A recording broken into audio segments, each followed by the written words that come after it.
Hopefully it's nothing. But I should speak to Blackthorn just in case.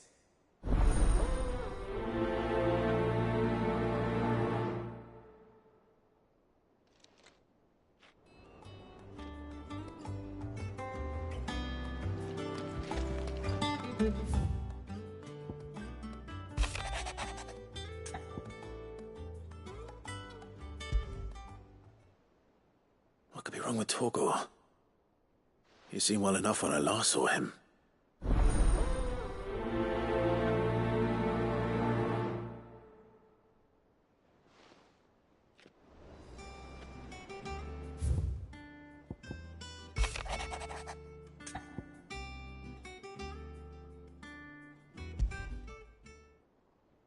Trouble with the ledgers. Shouldn't he be asking Otto for help?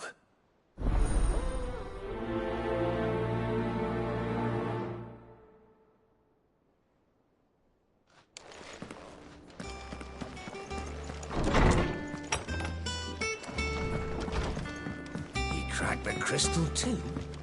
You're joking. Blackthorn, do you have a moment? Not really, no. This won't take long. I just wanted to ask how you're getting on. August was worried about you, and you might still be doubting your craft, even after learning the trick of that cuirass. Is there something else weighing on your mind? Perhaps sharing your thoughts might help. That bastard's like a dog with a bone. Still, he's got a keen eye, I'll give him that. He's just, well... Karen showed me something. Something I've never seen before. And that was? A sword. An odd-looking thing with a single-edged blade. The metal itself wasn't anything to write home about, but fuck me. The edge on it. You could slice a man clean in two with a weapon like that, and he'd be halfway home before he even realised he'd been cut. So that's what's troubling you? No. Not troubling me exactly. More distracting. Can't stop thinking, how do you get an edge that sharp? It's driving me mad. And if you knew how to do it, we could arm the curse breakers with even better blades. That's about the size of it, yeah. I'll see what I can find out. Sharper swords are always welcome. And we can't have our master blacksmith being distracted. You're a soft touch, you know that. But I can't say I'm not grateful for it. Good luck, eh? Thank you. Let's see what Karen knows about this sword.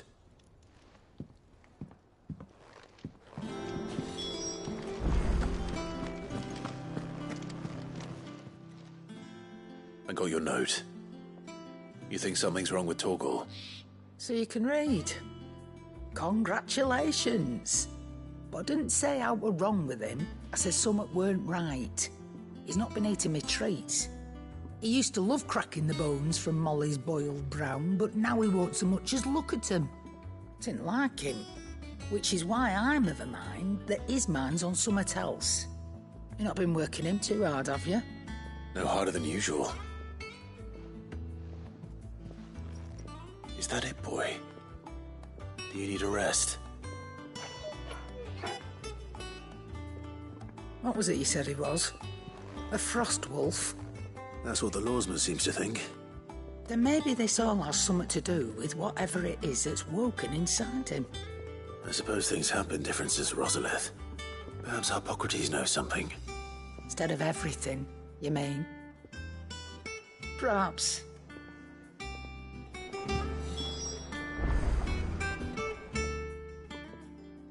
You're looking well, Karen. What do you want? Out with it. I want to know about the sword you showed Blackthorn. Single-edged and extremely sharp. Running around after him again, are you? I suppose I am, yes. But I need to help him find out how to work an edge like that. It's driving him to distraction. Little wonder, I suppose.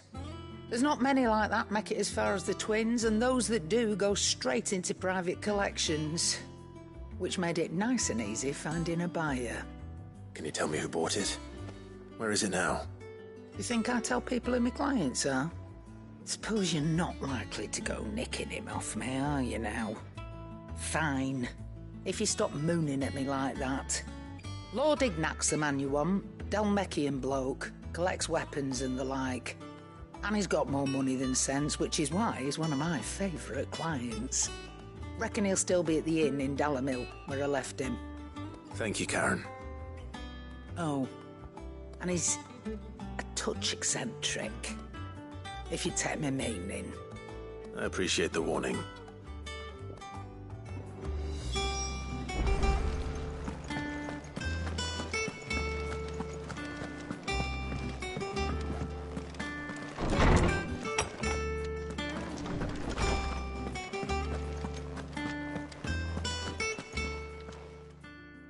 Lawsman, I need to ask you about Torgal. Something's not right with him. He isn't ill, is he? I don't think so. But according to Lady Karen, he seems to have lost his appetite, which is certainly a new development. She says he's hardly been touching his bones of late, and she believes it may have something to do with what happened at Rosalith Castle. I rather think she might be right, though not about his appetite. All canids are instinctively inclined to crack open bones for the rich marrow that resides within, and I see no reason why a frostwolf should be any different. Accordingly, I suspect it is not a lack of appetite that afflicts Torgal, but a surfeit of it. If we assume that his newfound magics require additional nourishment to sustain, it may well be that the bones Lady Karen is accustomed to providing are no longer sufficient. Frostwolves, after all, habitually prey upon far larger animals, whose bones may yield altogether different nutrients. As to where one might find a suitable substitute, some antelopes that graze the meadows of eastern Rosaria have been known to grow to a size more than double that of their lesser cousins. I don't recall ever seeing any that large. And little wonder. The oldest and largest such creatures rarely leave the safety of the highlands for fear of predators. The last elder antelope sighting I recall hearing about took place near Cressida, and that was long before the village was abandoned. Even so, it seems like a good place to start. Good hunting, Clive.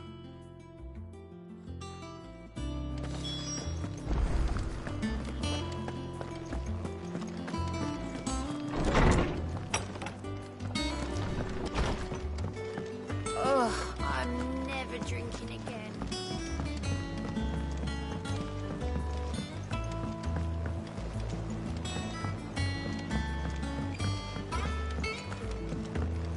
Mid told me she was building a ship.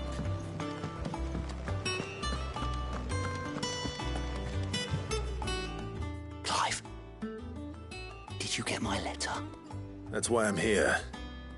Shh. Otto might be listening. Is this better? A little. Listen, I've some bad news. It turns out the hideaway may be slightly behind in its payment to certain lenders, and it may be my fault. But I swear to the goddess, I thought I had the numbers square. Sadly, that square turned out to be more of a circle. Zero, you might say. I can straighten it out, I swear, but it's going to take some time, and I'm going to need help keeping it from Otto. Bit late for that, I'd say. There you are! What a surprise! So let me get this straight. You forget to pay our lenders what they're due, and instead of coming straight to me, you get Clive to come to you.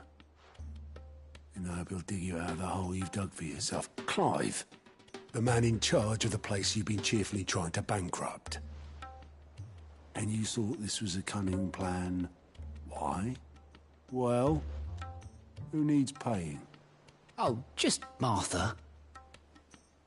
And the dame. And, well, Lady Karen. But only 500 talents. We owe 3 of our most trusted friends 5 million gil. Each. 5 million each. they lent us the bulk of the money we used to rebuild the hideaway, you see, and, well, I must have made some sort of oversight.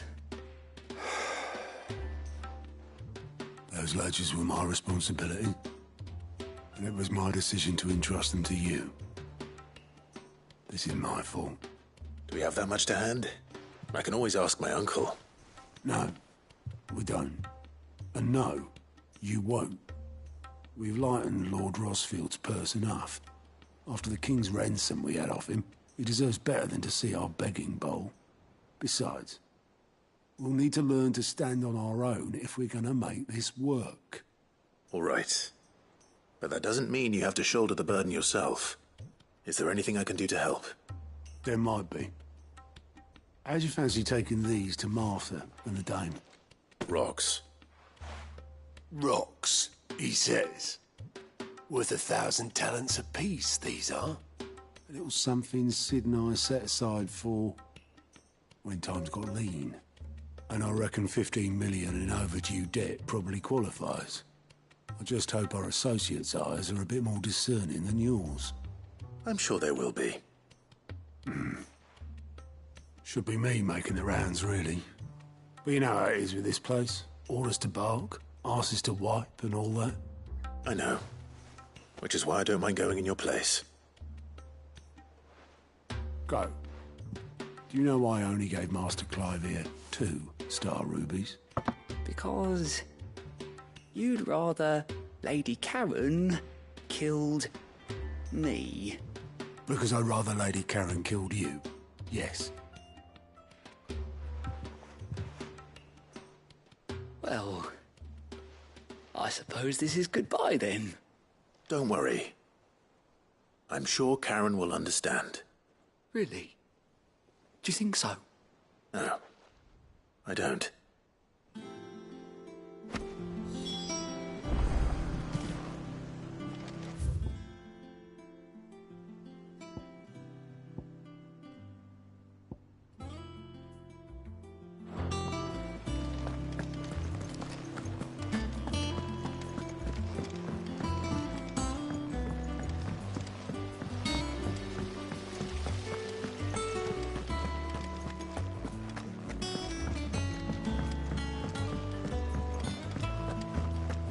Mid might need some help.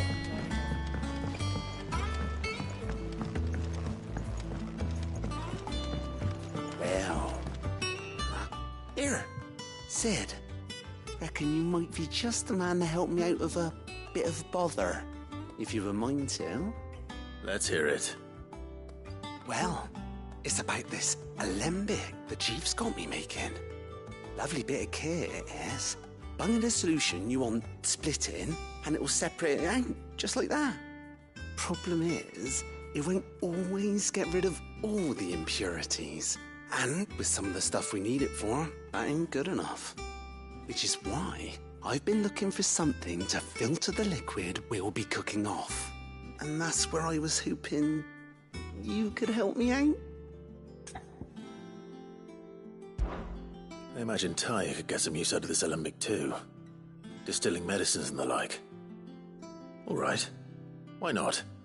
Proper job! So what exactly do you need for this filter?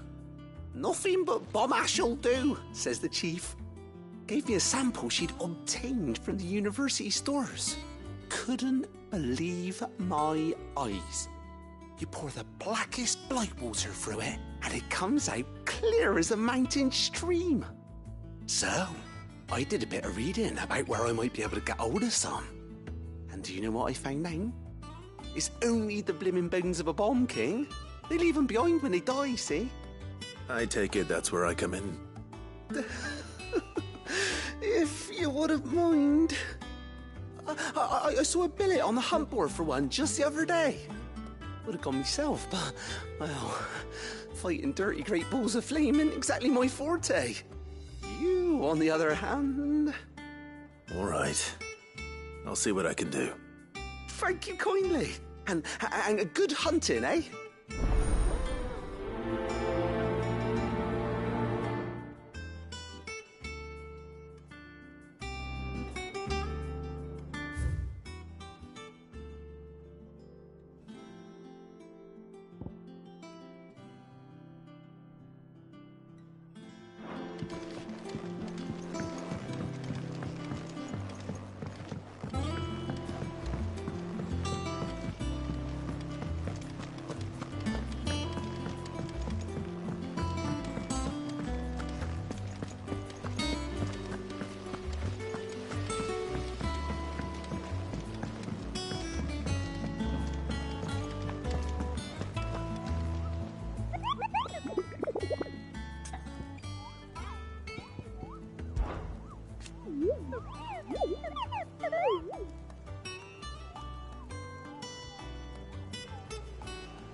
People take notice of wealthy men. Shouldn't be too hard to track down Karen's collector. St. Drake's Fang is gone. The whole Mother Crystal gone. What are we gonna do?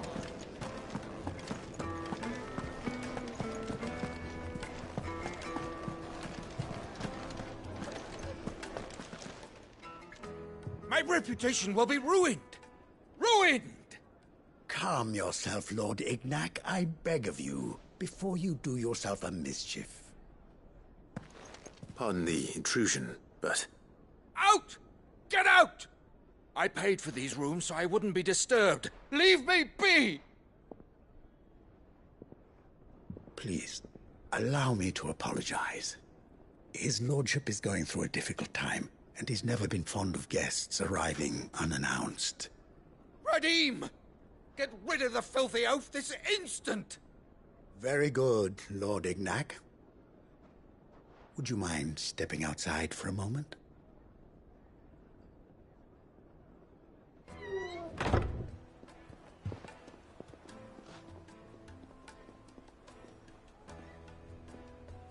I'm sorry if I've caused you any trouble. That? Oh, no. That's just how his lordship is. Though the morning's events have left him somewhat fractious. He has been dispossessed of his luggage, you see. The thieves also made away with a considerable amount of coin. Coin the innkeeper will soon be keen to collect. I don't suppose a certain blade was among the stolen items. A single-edged sword. It was purchased from a merchant friend of mine. Ah, you know Lady Karen. Yes, I'm afraid it was. Then I'll retrieve Lord Ignac's luggage. But I have one condition. You have but to state it. You are welcome to anything that is within my power to grant. I want an audience with Lord Ignac. A few minutes should be enough. Then I'll be on my way. A condition I would be a fool to refuse. Of course, you shall have your audience. I don't suppose you saw where the thieves went. I did not, no.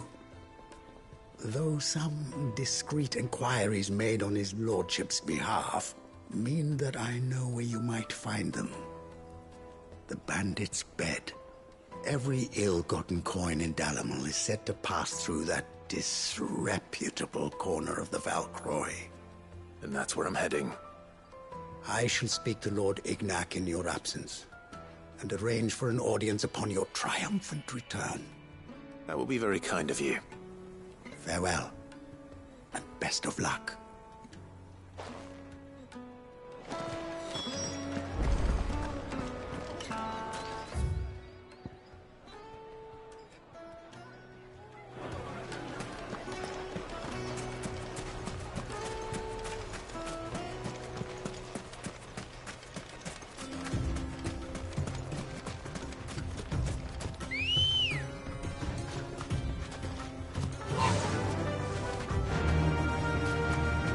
Faster!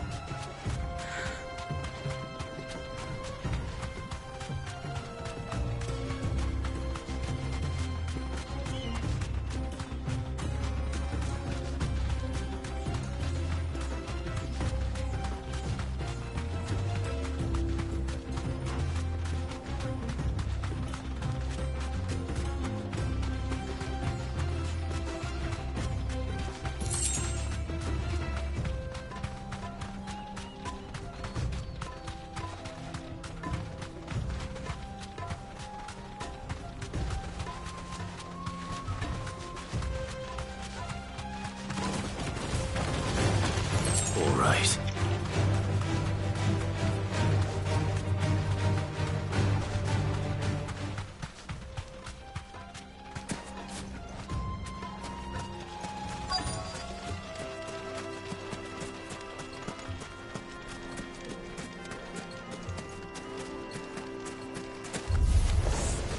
got company! Come on, lads, let's tear the bastard's head off!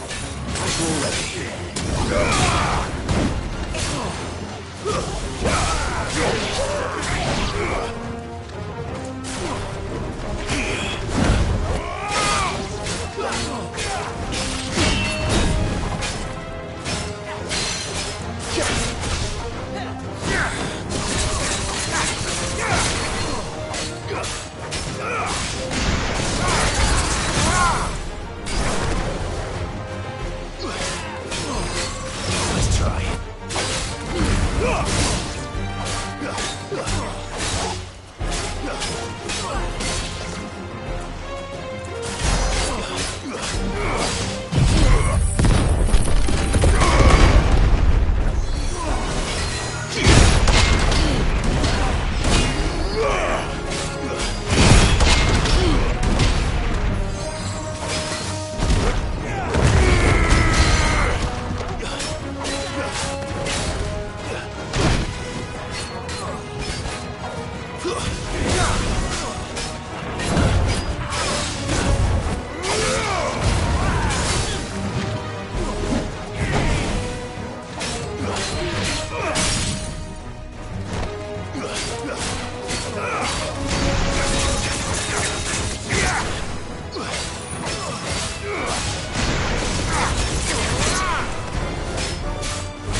This must be Ignac's luggage. Nothing seems to be damaged. All right. Let's get it back to Delamil.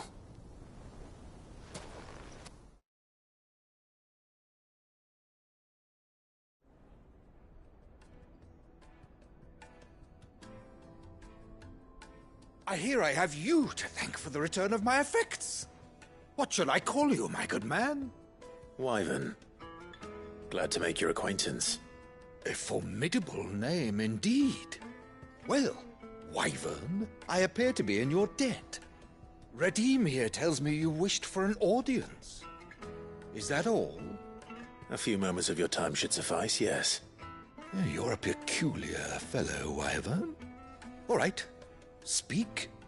Master Wyvern was wondering if you could tell him about a certain single-edged sword you recently acquired. Oh, a true work of art, that one. Karen drove me hard on the price, but I would have sold her Radim here to get my hands on that sword. It was made in the Outer Isles, far beyond the Twins, and is used exclusively by the practitioners of a unique school of swordsmanship.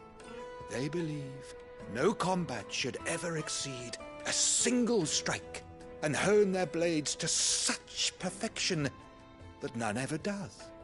Each sword is made for that one perfect stroke, and for that stroke only. They crack upon a second blow. There's a brutal sort of beauty to it, really. But how do they hone such an edge? Fine question. Why, they use a whetstone, of course. Whetstones, rather. A whole array of them, ranging from the coarse to the fine. 10,000 licks with the sharpening stone, then 10,000 more. But it is the final stone which lends the blade its legendary sharpness. A mineral quite foreign to this great realm of ours. And that is the key. The secret ingredient. Wyvern, it occurs to me that my little lecture is hardly equal to services rendered.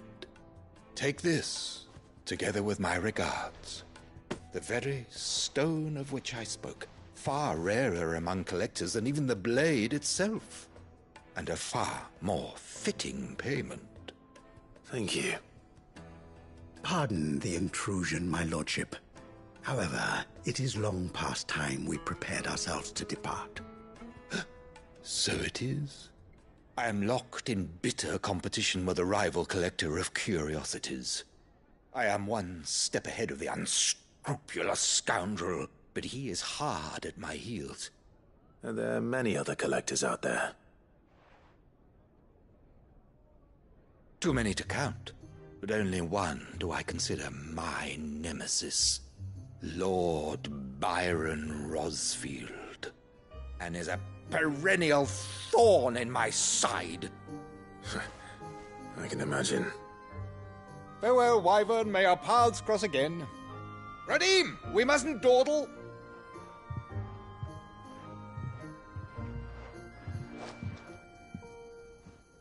I think his lordship is rather taken with you, Master Wyvern. Thank you again for your assistance. Coming, my lordship. I'll be right there.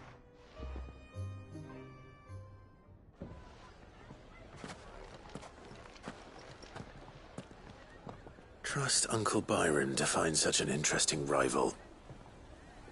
Now, let's see what Blackthorn makes of this whetstone, shall we?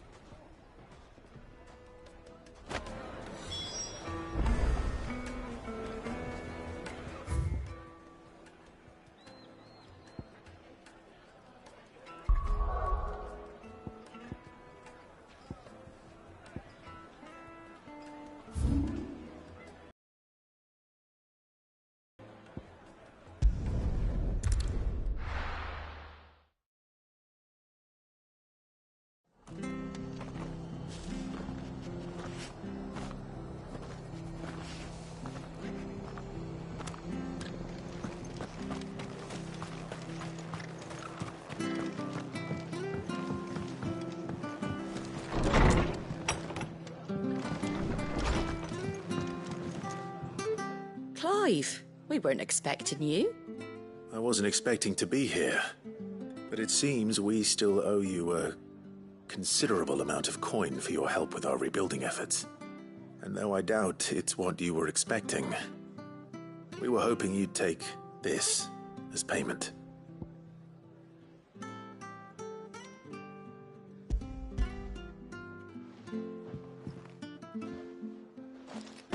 A star ruby?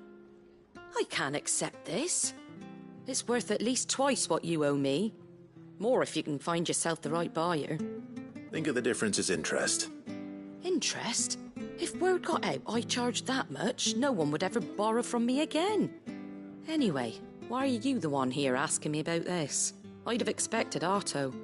Bit much sending the Lord Marquis out to settle your debts, isn't it? The old goat working himself to death again? Something like that. Most days I think he's the only reason the hideaway's still standing. Same as always, eh? Back when the place was nothing but a twinkle in the eye of a recently retired Lord Commander, word is he was the first one Sid reached out to. Probably knew that without his strong arm and level head, the idea would never get off the ground. Sid may have been the face of the hideaway, but Otto's always been the backbone.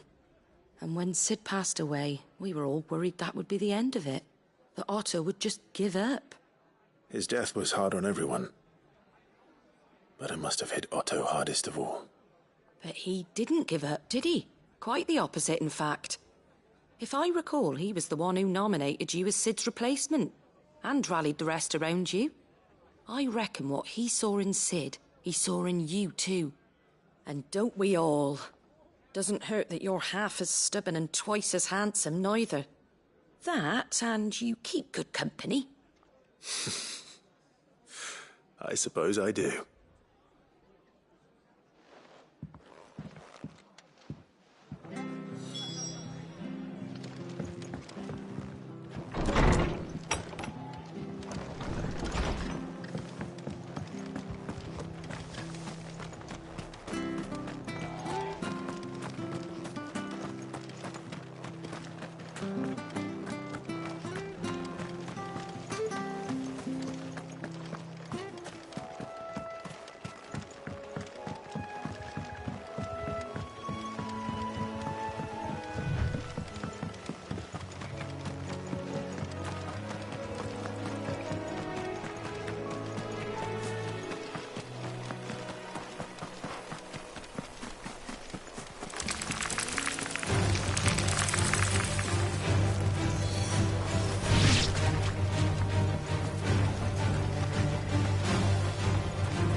It's certainly quiet. If I were a giant antelope, it would seem like just the place. I doubt we'll find one bigger than that. You hungry, Torgal?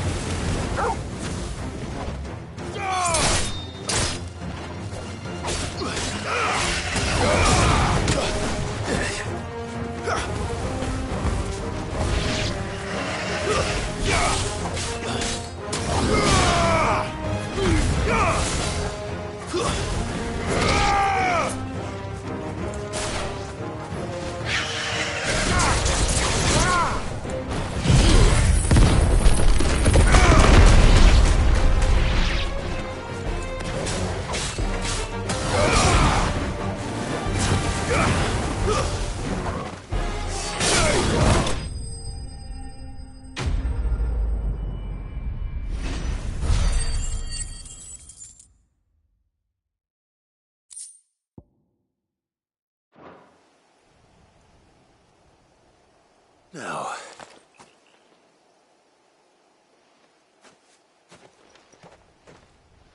will it be enough, I wonder?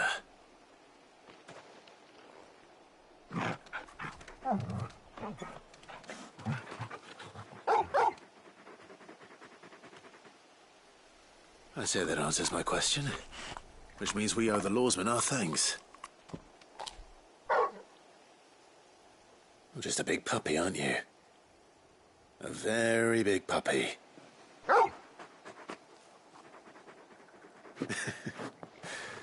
You do know you can take that with you, Torgal. Lady Karen will be relieved to hear you've got your appetite back. Come on, boy.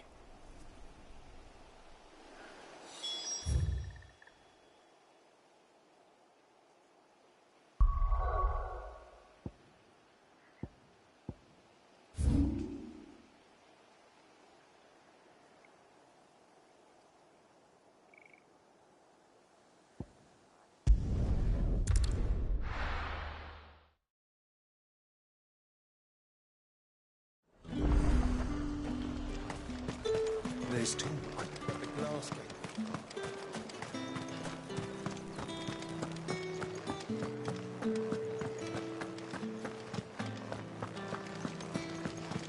Did you hear? The gates to heaven. I want to see you again. What am I going to do without sweet water and oil of talc? Milady, I come bearing gifts. Gifts? Whatever is the occasion.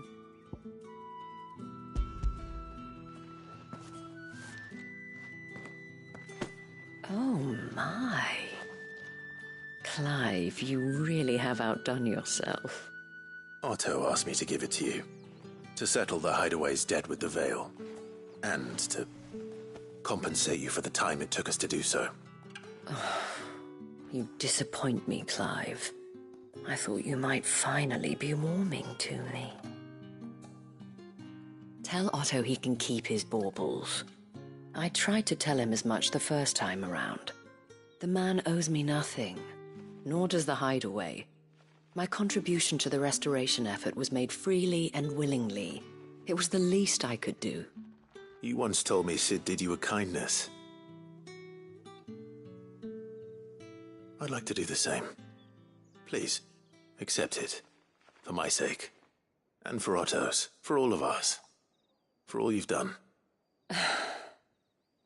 It is rather fetching, isn't it? Very well. Otto is lucky to have you, Clive. I doubt anything could ever replace his son. But you and the others at the Hideaway are the closest thing he has to family. Otto had a son. Long ago, yes.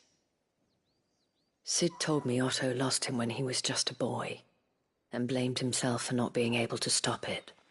I don't know how it happened, whether there was anything he could have done, but it was clear that it weighed heavily on him. I didn't know. How could you have? I doubt anyone did. Besides Sid, I've never met a man more keen to bear his sorrows in stoic silence. An ill habit, given that both have always been surrounded by friends desperate to help them. I'm beginning to see that.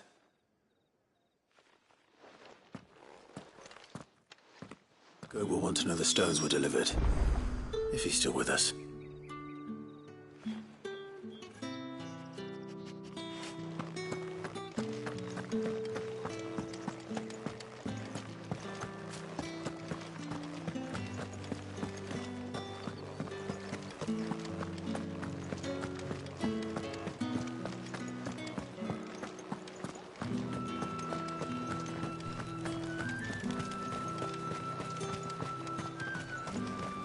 There's talk that the glass gate Slavers don't even bother.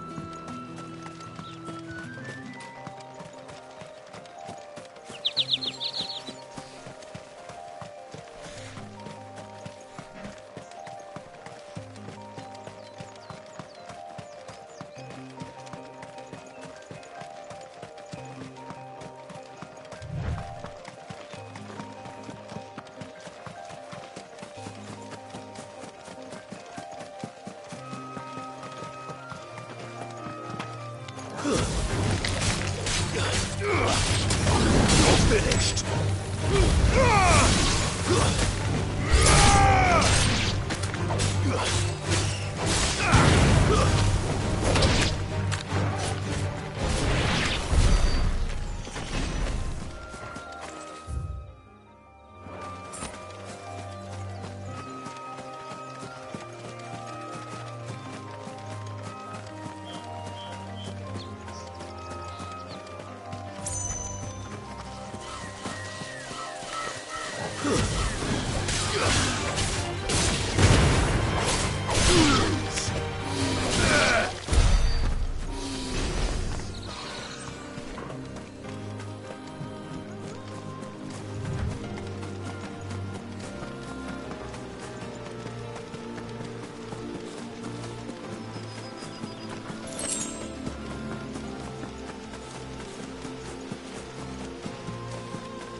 Your reign is over.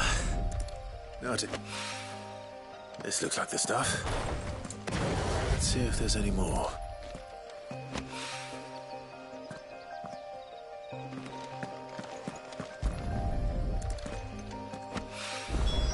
That should do it. If Owain needs more than this, he can fetch it himself.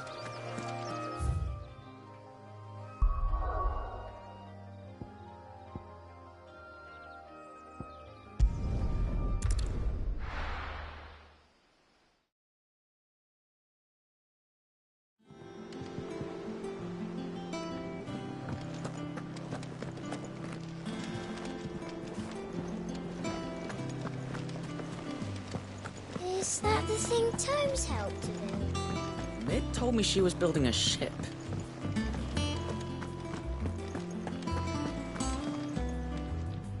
Goat. Still alive, I see. So Lady Karen accepted the ruby. Ah, about that. I tried my best, but she was just too stubborn to take it. She threw it right back in my face, in fact, and told me I could stick my stupid stone where the sun don't shine. Karen refused payment. I hope it wasn't something I said. I'm sure you were as tactful as ever. Let me see what I can do. Oh, wonderful. I hope you have better luck than I did.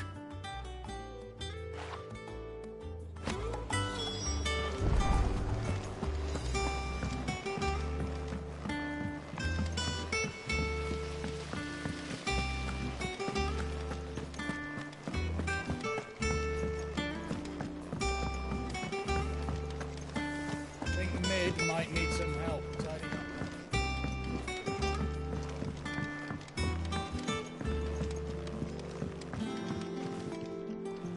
up. All right there, Sid?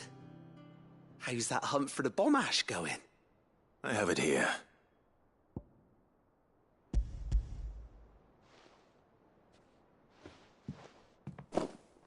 That's the stuff. And plenty of it, too. Enough to keep the alembic bubbling away for a good old while. You're a gent, Sid. Let nothing say otherwise. Right then, let's get this contraption up and running.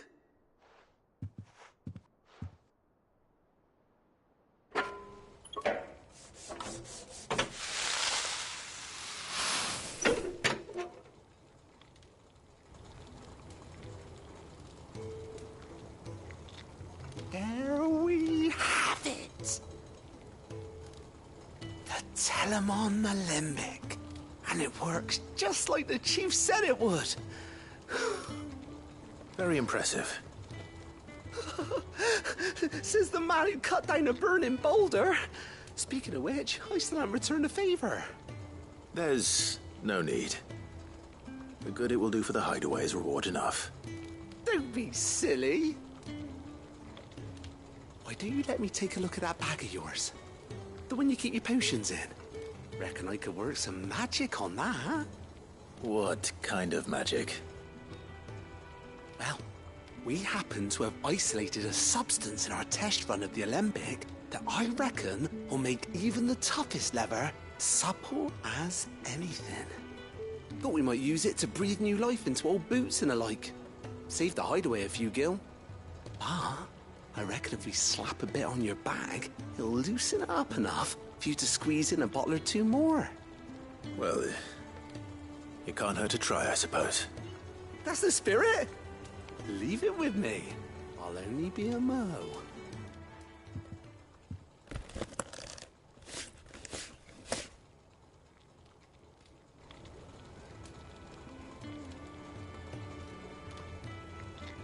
Well, what do you reckon?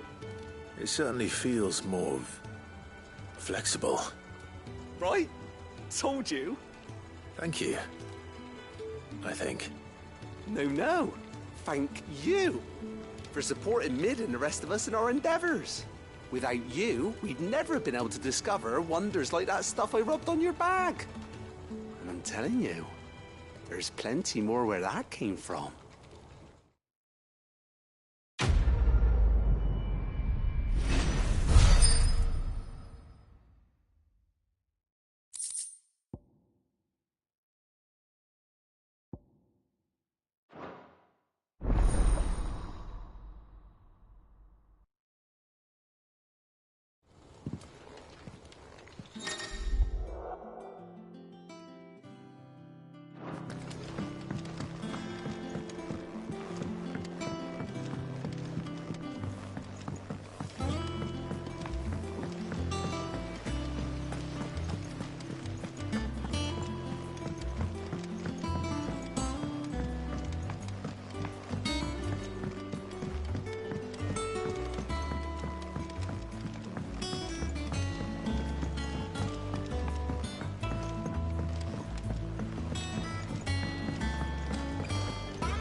Sorry for the wait. But hopefully you'll agree it was worth it. You learned something about that sword then? I did better than that.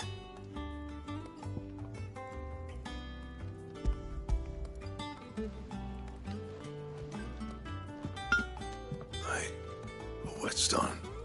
Yes. But not one you'll find anywhere in Valisthea.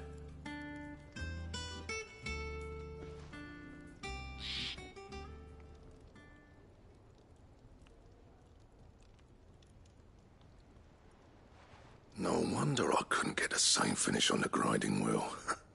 One hit and all done, eh? Might not be so bad if all you ever fought were duels. Good luck on the battlefield. Your second opponent would be your last, no matter how good you were. Even so, is there some way it could be used to give the curse breakers an edge? I think so, yeah.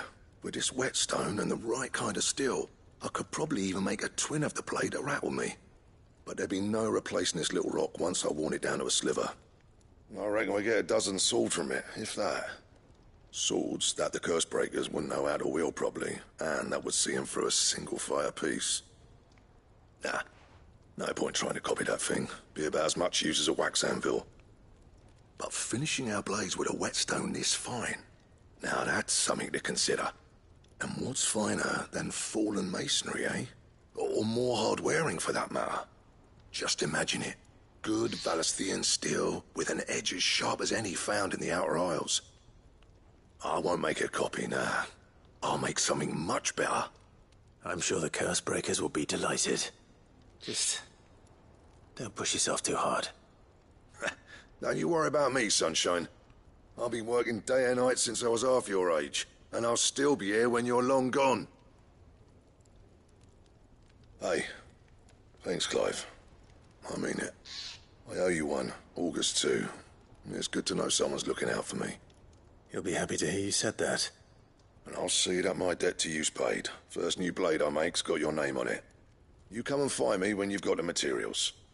All right. I will.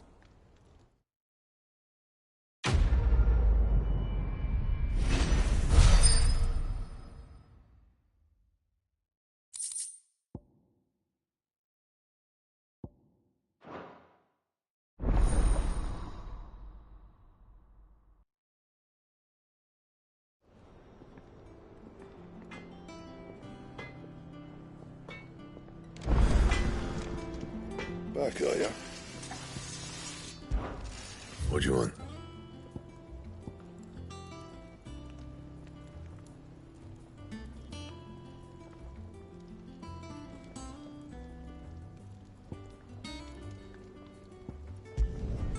No scratches, right?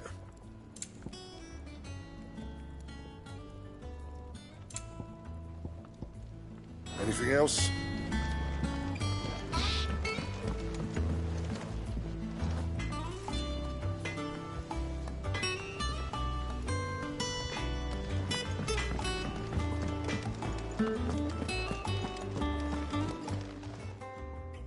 Lady Karen, Goat tells me you weren't happy with our offer. Would you prefer the debt was repaid in coin? What debt? I don't recall lending any of you lot me hard-earned gil. I may have tossed a talent or two in the Hideaway's coffers, but those were donations, and you can hardly call it charity if you go asking for it back. Of course not. But one good turn deserves another. And our circumstances have changed. Surely you wouldn't shun the gratitude of a pauper who happened to have become a prince. Oh, so you're a prince now, are you? Fine. But I'm selling it and taking what I'm owed, then you're getting the rest whether you like it or not.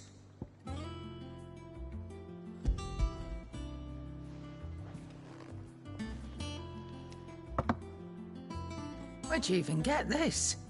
A decent trader might nab 1,000 talents for a star ruby. A canny one, meanwhile, might claim it were nicked from the belt of Sid the Outlaw himself and ask twice as much. Might be I already have a buyer in mind. Might be you even know her.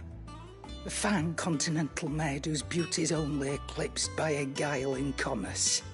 You wouldn't mind, would you? Not at all. Just be sure to tell her that it's always a pleasure doing business.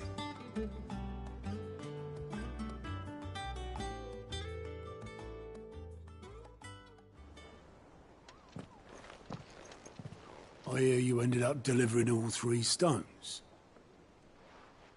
Thanks to this lump. I sometimes wonder what I pay you for. Speaking of which, I still haven't been paid last month's wages. Oh, so you remember what's owed to you then? Get your ass behind that disc of yours and don't get up before those ledgers are square. Right away.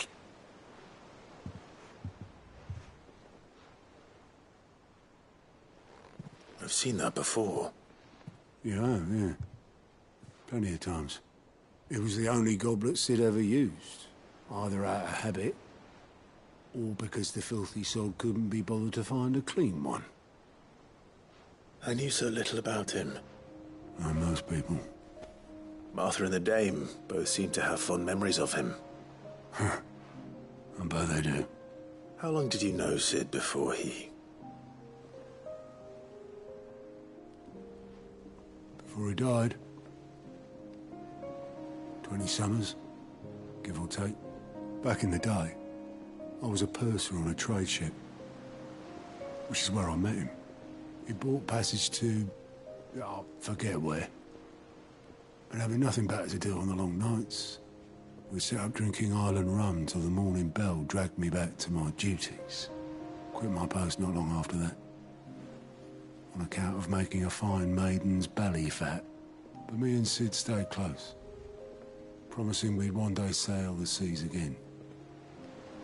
That was before fate stepped in and said she was having none of it. The magic woke inside my son soon after his first name day, and there was no hiding his knack. Couldn't you and your family have...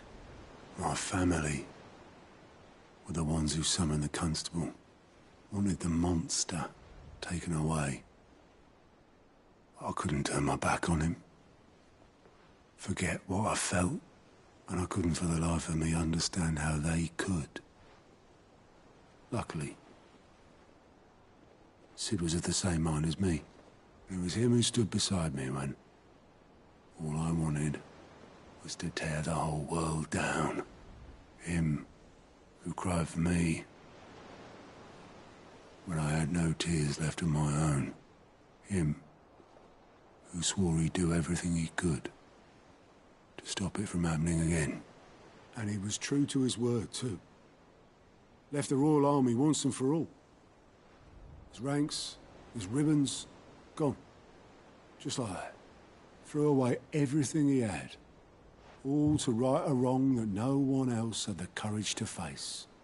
I knew then I'd follow that man to the ends of the earth.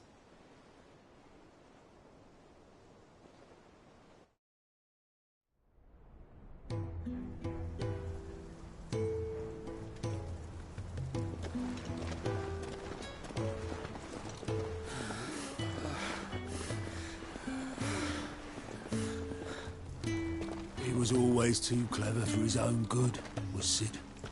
Saw the world for what it really was, while the rest of us were content to go along with the lie we were shown. And it can't have been easy, bearing that burden alone.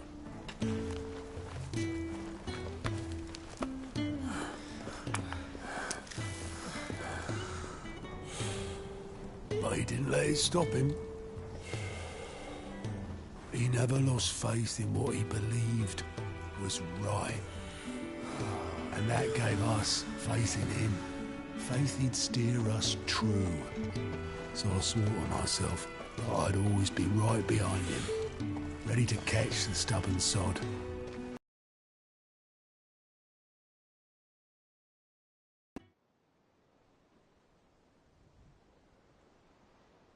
But I couldn't even do that.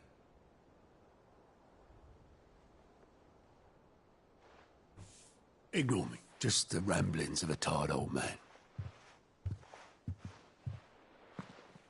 Leave that lot. I'll tidy it up in a bit.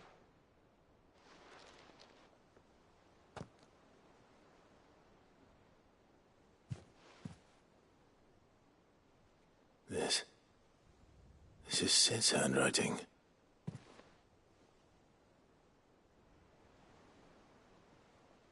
Dear Otto. I may be drunk, but I wanted you to know this place would be fucked without you. Love you, you grumpy old sod.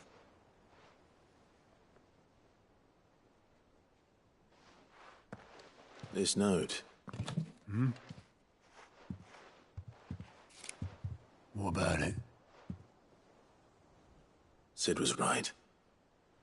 Without you, we'd all be lost.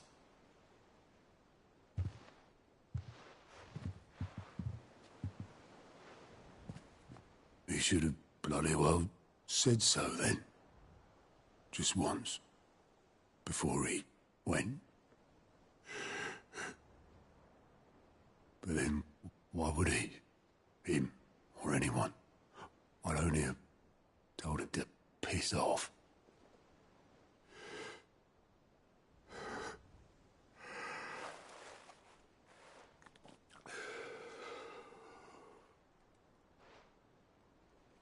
You're wrong, though. Both of you. It was never just me keeping the hideaway afloat. It was all of us. I just shoved people in the right direction. I barely seem to be able to do that anymore.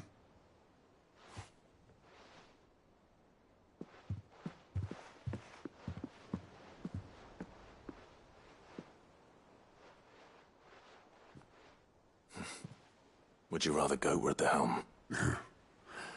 Well, maybe I've got a few more years left in me.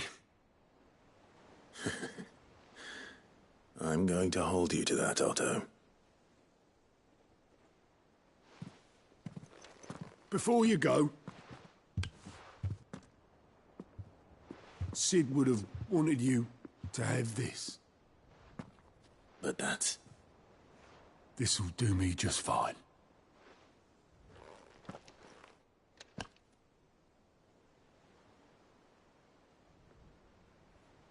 Thanks for the ray of sunshine. I'll see if I can't pay you back. Already have.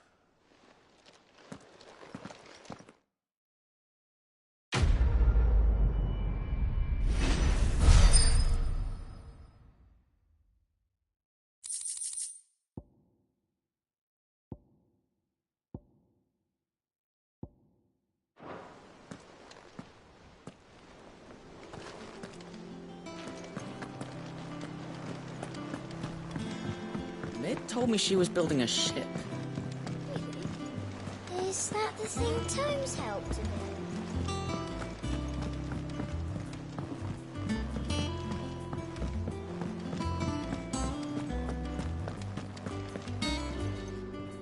I noticed you and Torgal had gone off somewhere.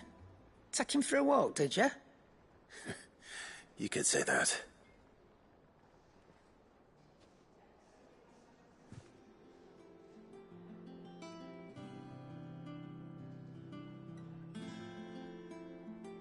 So, Molly's leftovers weren't good enough, eh?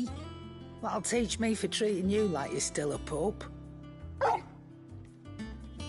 All right, no need to shout. Now we know what you're after, I can see about getting some in. Speaking of which, I brought one for later. Can I leave it with you?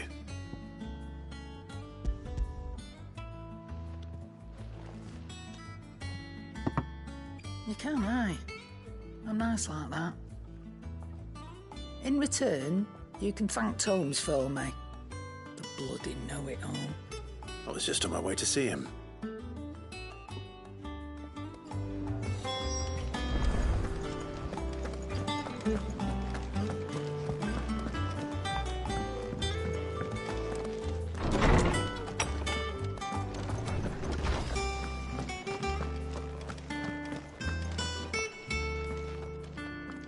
Ah, Clive. Were you able to locate your quarry? We were indeed, Lawsman. You pointed us in exactly the right direction. And Torgal's been a very happy hound ever since. Very good, very good. Lady Karen sends her thanks, by the way. for your part in solving the mystery. Ah. But that reminds me. After your last visit, I found myself pondering Torgal's talents. Do you recall our conversation concerning Lady Jill's role in Torgal's transformation? About how she somehow woke the power within him. Precisely that. A reasonable conclusion, I thought. But one which raised certain questions in my mind. You see, the Fenrir of legend served Shiva and Shiva alone. And while the powers attributed to him are certainly impressive, the records imply they are somewhat different in nature to those you described Torgal as having used. What are you suggesting? That Torgal may be the beneficiary of more than one icon's power. Consider that in addition to Lady Jill, he has served as a loyal companion to you, your brother, and even the late Cid.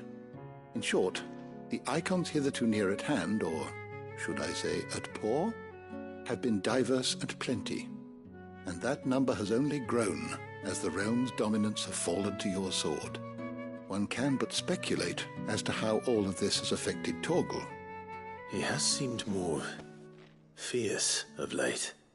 And if I am not mistaken, he will grow fiercer still. We are fortunate indeed to be able to count him amongst our allies and not our adversaries. Oh, he's more than an ally. He's a friend.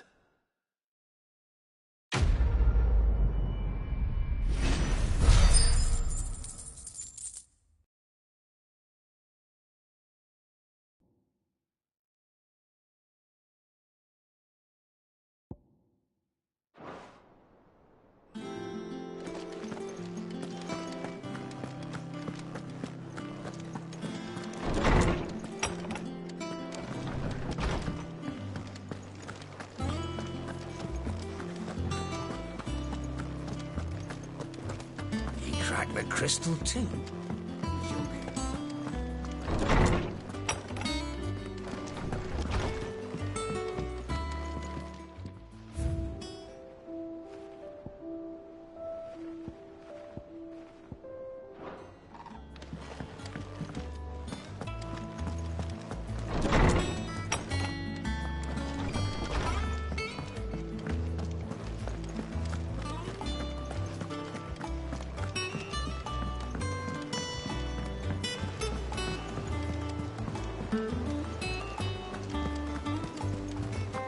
Is that the thing Tomes helped with?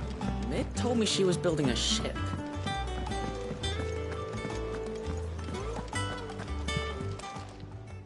How may I help you today, Clive?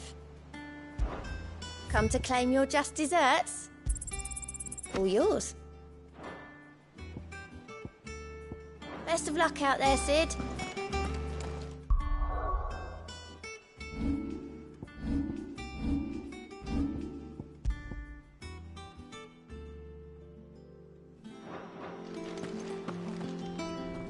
All right, Clive. Asterix. We'd finished sending half the hideaway traipsing across the twins, has she? I swear, that girl'd do anything to put off visiting her old dad's grave. No excuses now, though, eh? Not quite. She said there was one final thing she had to take care of. I'm sure she'll be finished soon enough. She said that? In those words? She did, yes. Clive? Were you born yesterday or something? There is no thing. She'll probably be halfway to Canva by now. Mid. I might still be able to catch her.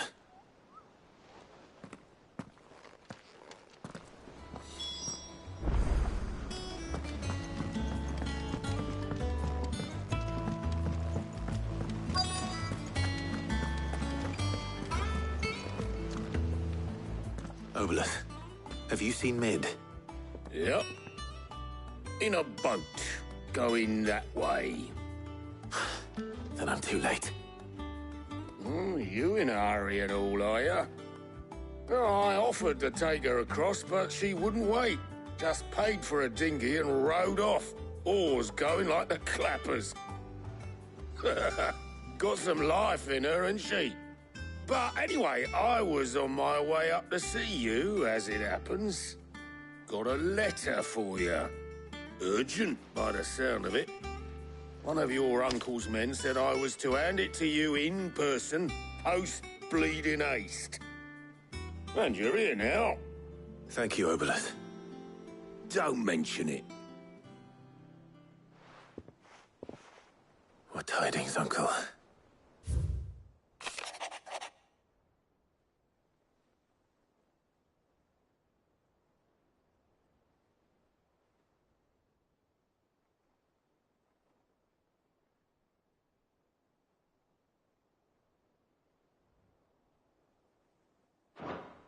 Trouble in Canva.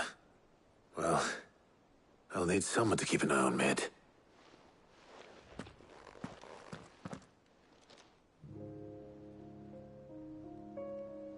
So what? Mid got us to do all the dirty work and then just sailed off into the sunset? It, seems that way. Well, nothing we can do about it now. But next time you plan on visiting Sid, you might want to tie her to something before you suggest it. Ah, don't be so hard on her. Got to admit, the dirty work was kind of fun. Everyone pitching in, all that bollocks. Just like when we built this place. You're right. Anyway, we all set to head to the old hideaway. I could do with getting to Canva pretty sharpish. Wouldn't do to keep Lord Rosfield of the Seven High Houses waiting now, would it? Not after he asked for me personally. Gav will be leaving with me. Will you mind the place while we're gone? You can count on me. Just be sure to give Sid and the others my regards. All right. Oh, by the way, Jill will be joining us too. She's got some things to take care of, but she'll meet us there. I hope she's telling the truth at least.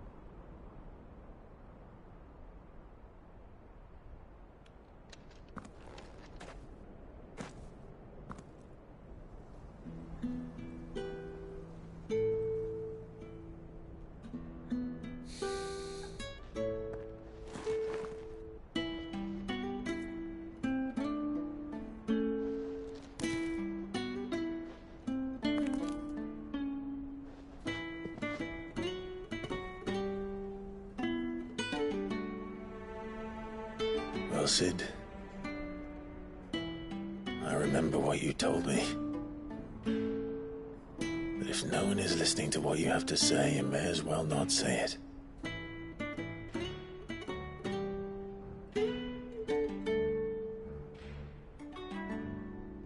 But I will say this, old friend. Hugo Cooker is gone.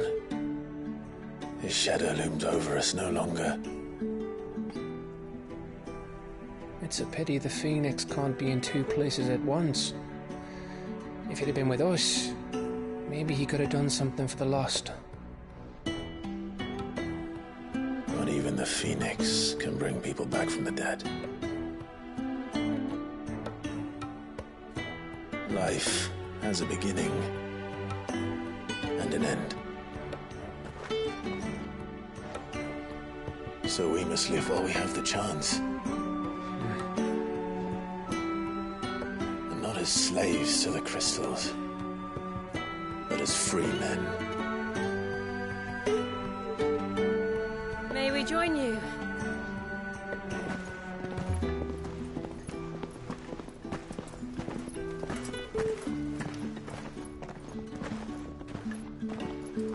Lady Karen, what a pleasant surprise. I thought I'd drop by and see how you were all doing before heading off to restock my supplies.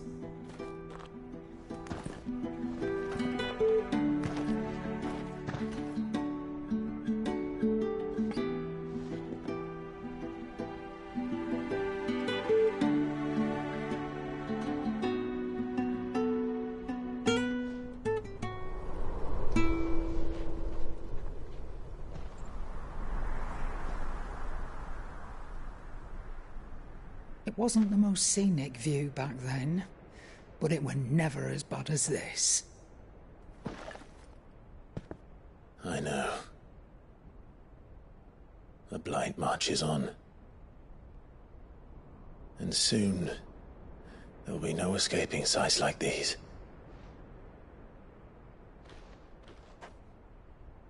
So our mission remains unchanged. We cannot stop until every Mother Crystal is gone, and their thirst for ether with them. The only one that remains in Storm is Drake's Tail in the Crystalline Dominion. Our next target. We're going to Twinside. It's the capital of the Empire these days. I wouldn't like to think how tightly guarded they've got the place. Not that that'll stop you, but we do well to scout it out before you go charging in. We would indeed. If you're off to the Dominion, you can take this great lump with you. Goots. Oh, I am sorry. Have you forgotten you're the most wanted man in the Twins? I thought you might like to disguise yourselves as the attendants of a travelling trader, assuming you've no better ideas. You wanted to buy yourself some tools, didn't you? Well, now's your chance. You're letting me go with them? Oh, thanks, Nan. Stop that! You'll break me bones, you great galoot.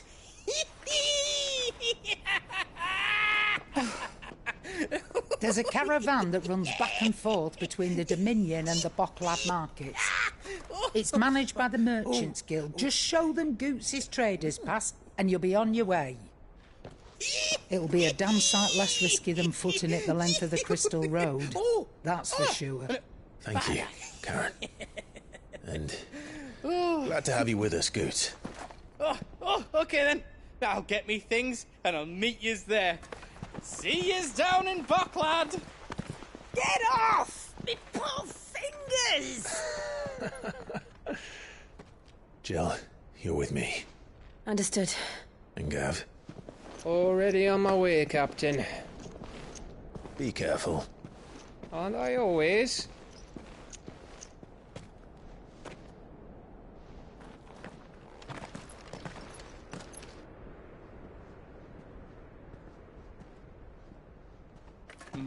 Do you see that, Sid? Your protege's making a proper little outlaw of himself.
How are you feeling? Better. Thanks to Taya. I'm glad to hear it. And Torgal helped too. Didn't you, boy?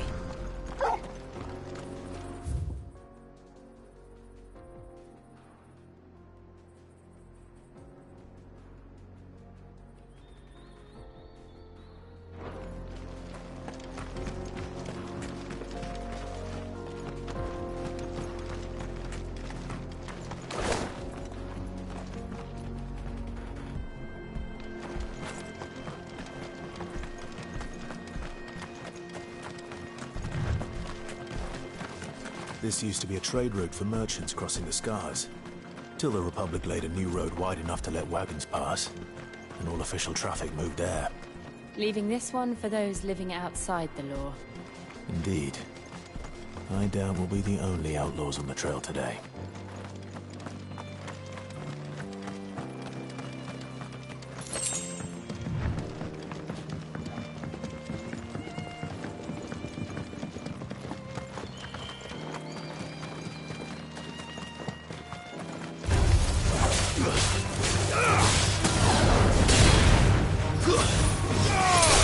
It's over.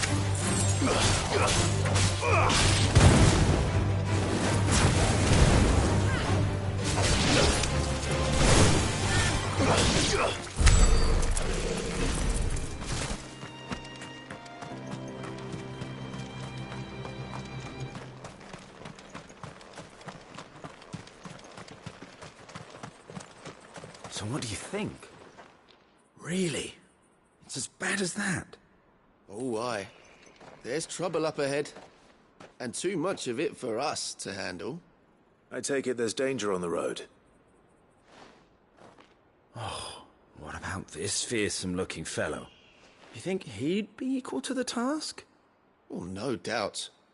Assuming he's willing to hear us out. Well met, friend. My brother and I have been tasked with finding a merchant's missing cart. You seen it by any chance? How does a merchant misplace his cart? Oh, the man's a coward. When he thought goblins might come a-snarling, he ran, leaving his livelihood abandoned in the pass. He sent the two of us to fetch it, but it's gone. Now, I'm not much of a thinker, but I know the work of thieves when I see it. My brother's right on all accounts. And by my estimation, the bastards are lying in wait just down the road. We may have seen our share of action, true, but we've not got the skill in arms to boldly brave an ambush. You, however, have the look of a man who needn't fear a band of backwater ruffians. What do you say? Will you help us out? Chances are they'll come for you either way. But if you promise to lend us a hand, at least you'll pocket a reward for your troubles.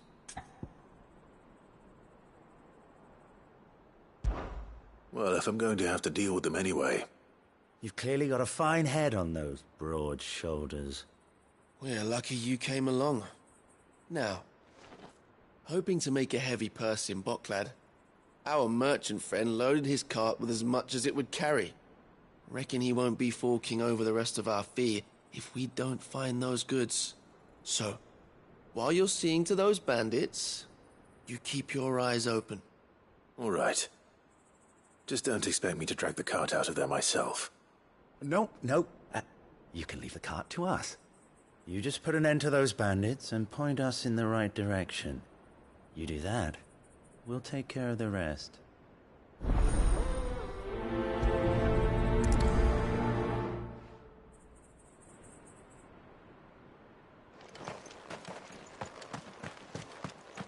I'm not sure I trust those two.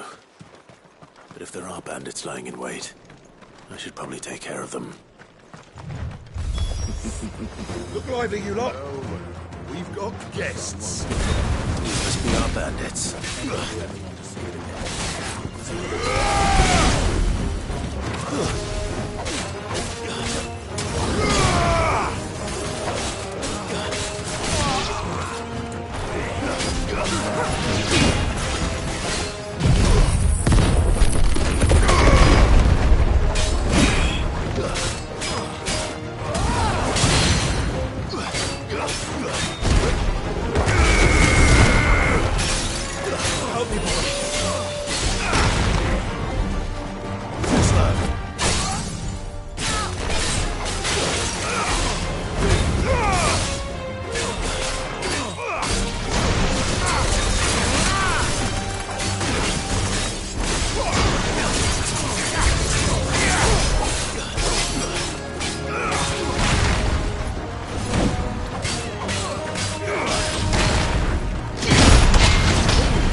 That's them dealt with. Now, where Where's that cart?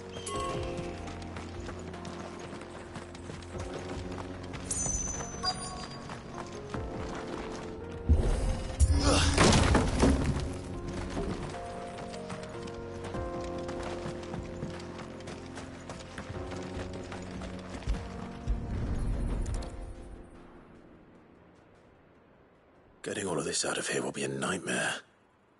Seems we've found ourselves the right man for the job, wouldn't you say? Found the cart and didn't leave a single bastard breathing. Our merchant friend will be delighted. And how exactly will he be getting his goods out of here? You leave that to us. After all, it'd be wrong to make such a fine warrior haul cabbages to market. You've done your part. And that's all you need to worry about. Here.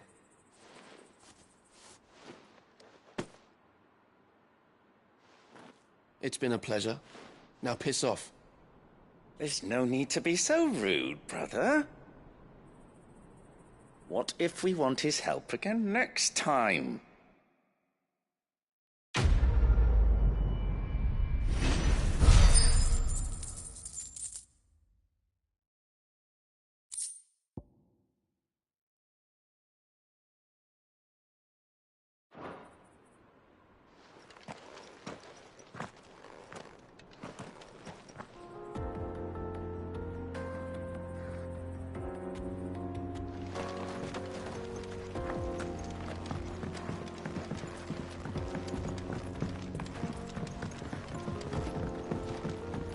I see the Dalmex lag behind Rosaria when it comes to bridge building. The fallen ruin should hold, at least. The path continues. He's on the other side.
So this is Zemeckis. The land of the gods. It's even more impressive than I imagined. I remember being captivated by the story as a child. Long, long ago, man was overcome by avarice and challenged the gods in a bid to win their power. The final battle took place here, at these falls. Or so the legend goes. If anyone ever manages to plumb those depths, perhaps we'll learn if there's any truth to the tale. That the gods emerged victorious and punished man for his defiance by visiting upon him 2 curses. Dominance and bearers. To tell the truth, I always thought it strange that the dominant and their icons were deemed a curse. Back home, the dominant inherited the throne. They were admired and exalted. not spurned. Whenever I got to that part of the story, I always assumed there must be something I'd misunderstood. You had a lot of storybooks, didn't you? In your room, I mean. When we were young. The old legends were always my favorites. Epic battles between gods and men. Father encouraged me to read as much as I could. He thought it good for my education. You really were a boy like any other, weren't you?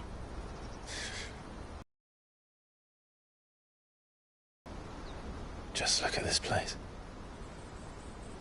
It's enough to make you believe the legends are true. I know.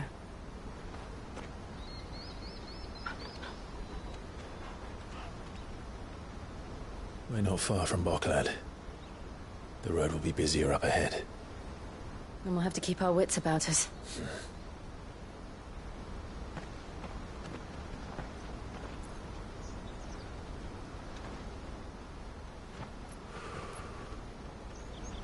Clive? Something wrong? Nothing. It's nothing.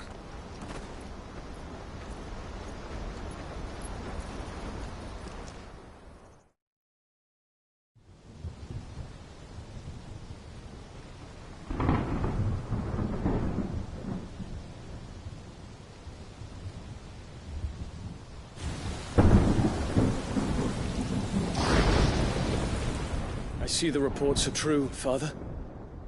You have surrendered the throne to Olivier. I have. Emperor Olivier shall rebuild the Holy Empire of Sanbreque.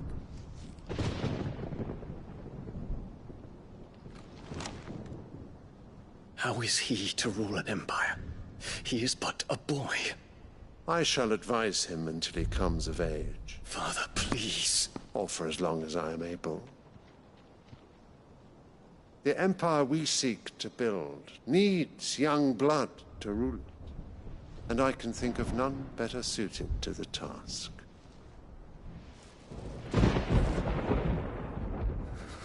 There is other news, Dion. Hugo Kupka is dead, and Drake's Fang destroyed. The pillars of the Republic have fallen. Ere long, the Imperial banner shall fly over every city in Storm. And then Valisthea. All shall bow before their Emperor. Father, these are the words of a tyrant. They are the words of a god. The Emperor whom I gladly serve. Great Grieger, made flesh.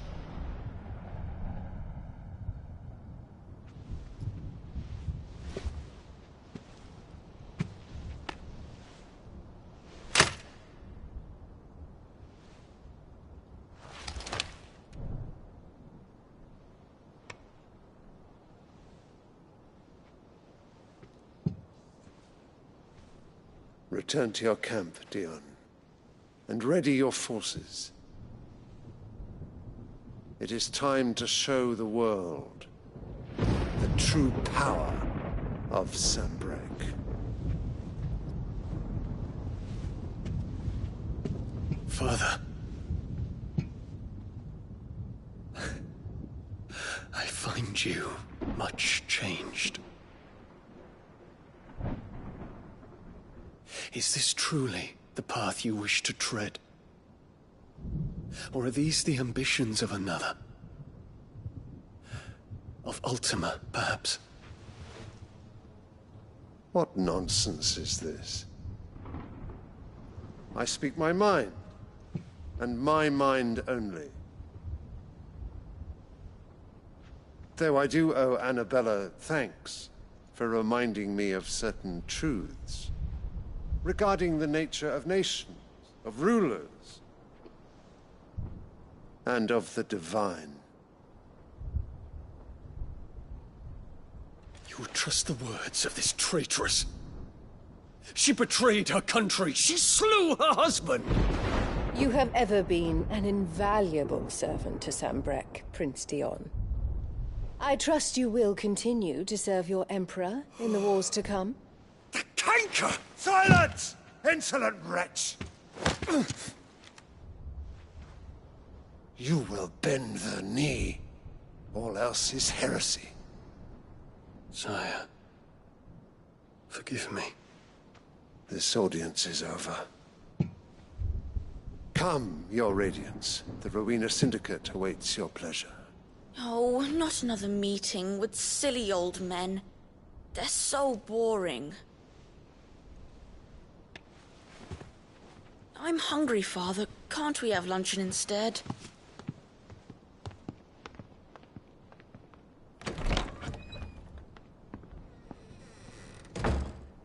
Does it pain you that you will not inherit your father's throne? I have suffered worse.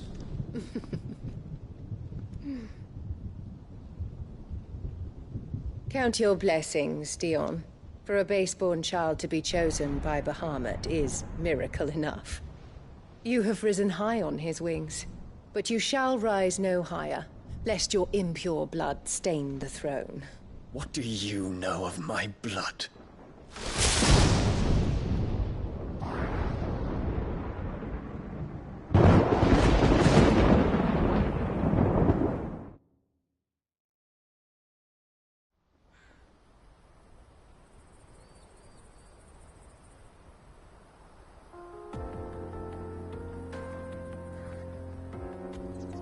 The Boklad markets are to the north. We just need to hug the coast.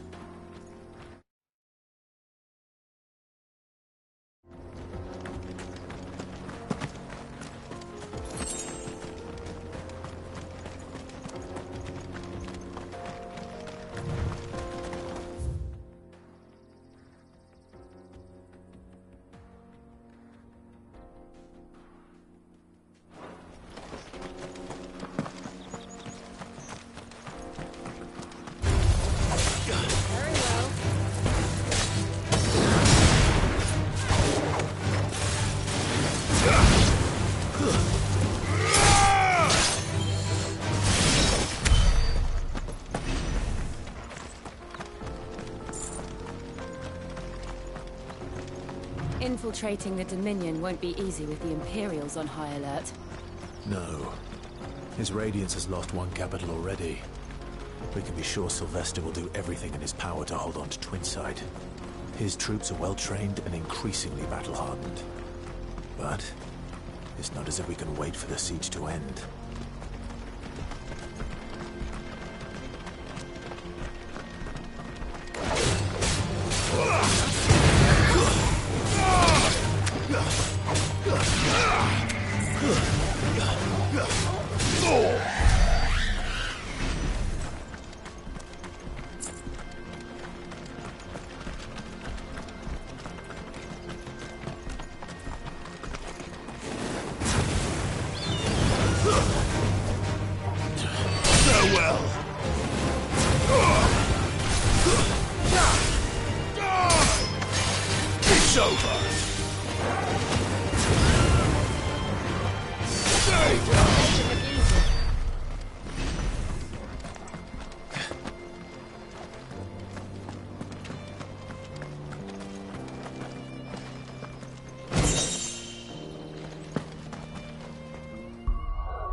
More refugees.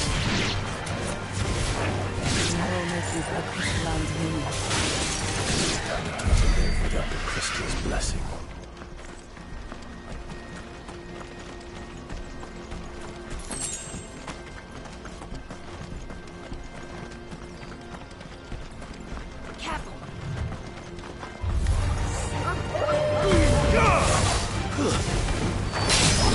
It's over!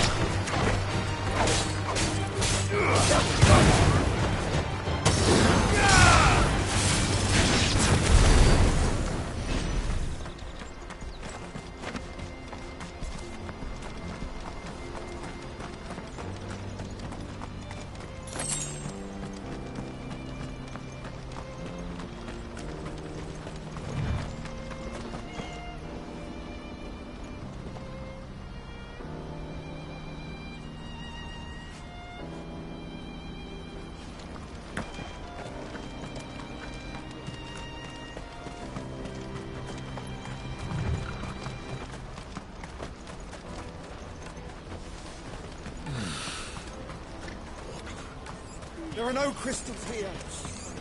This is where we're supposed to meet Goots, isn't it? That's right. He said he'd wait for us here after replenishing his supplies. I dare say he'll have finished by now.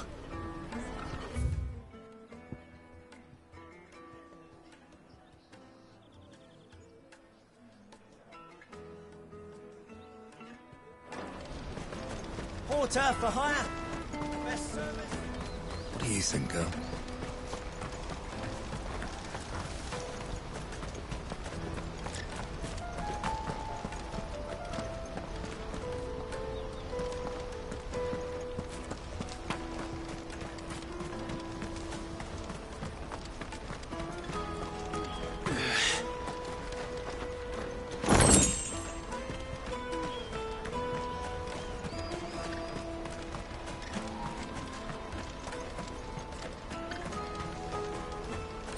Hurry, man. I must leave for the... Bloody crimson caravan. Stupid.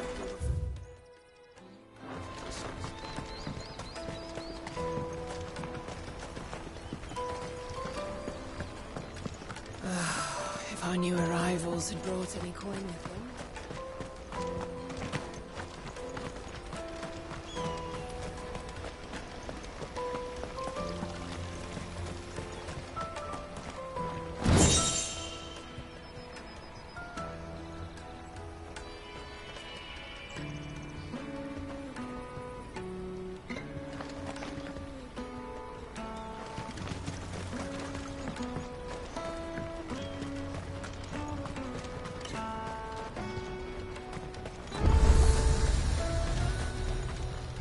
You won't find a finer array this side of the strait.